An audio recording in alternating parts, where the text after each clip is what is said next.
AIMIM सदर असदुद्दीन ओवैसी ने लोकसभा में सरकार पर पलटवार किया है। पार्लियामेंट में उन्होंने इल्जाम लगाया है कि सरकार नफरत फैलाने का काम कर रही है। ओवैसी ने कहा कि 10 साल में सरकार ने कोई हद नहीं छोड़ी, सरकार ने गलत हुक्मरानी की है। ओवैसी ने पीएम मोदी को पुजारी सम्राट कहा और कहा कि 6 दिसंबर को कोई याद नहीं करता है। तो असदुद्दीन ओवैसी मरकजी हुकूमत पर बरसते हुए नजर आए। उन्होंने पार्लियामेंट में कई तरह के सवाल यहां पर उठाए और ये भी इल्जाम लगाया मौजूदा हुकूमत पर कि सरकार नफरत फैलाने का काम कर रही है। ओवैसी ने कहा कि 10 साल में सरकार ने कोई हद नहीं छोड़ी, सरकार ने गलत हुक्मरानी की है।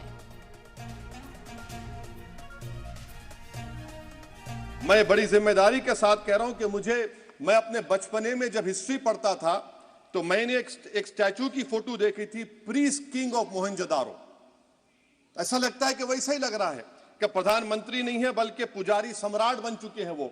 और मैं क्यों कह रहा हूं कि हमारे सदर जमहूरिया ने कहा था कि 22 जनवरी एक तारीखी दिन है, बिल्कुल तारीखी दिन है। 22 जनवरी की बुनियाद 6 दिसंबर 92 को रखी गई। 22 जनवरी की बुनियाद 86 में ताले खोलकर रखी गई।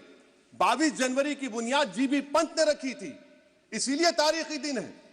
और तारीखी दिन इसलिए भी है कि सर इसी ऐवान में 16 दिसंबर 1992 को हमने एक रेजोल्यूशन पास किया था। आप बताइए कि आज इस मुल्क में चाहे कोई सेकुलर पार्टी का हो या जो भी हो, वाले सब सेकुलर है, बुरा मैं हूं, किसी में हिम्मत नहीं है कि 6 दिसंबर की बात की जाए।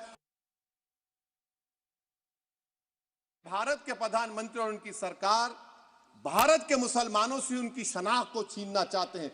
ख्वाजा अजमेरी के आस्थाने पर चादर बिछाइए, मगर आप जो चादर मुझसे छीनना चाह रहे हैं, मेरी मस्जिद है, आप हर मस्जिद को छीनना चाहते हैं। आप बताइए 17 करोड़ मुसलमानों को क्या पैगाम दे रहे हैं आप कि आप हर मस्जिद को छीन लेंगे मुझसे? फिर मेरा वजूद किस माने रखता है? मेरा शनाख्त क्या माने रखता है? रूल ऑफ लॉ क्या माने? अच्छा, 1991 के प्लेसेस ऑफ वर्शिप एक्ट पर क्यों नहीं बोलते आप लोग? आप उस पर कायम है ही नहीं है।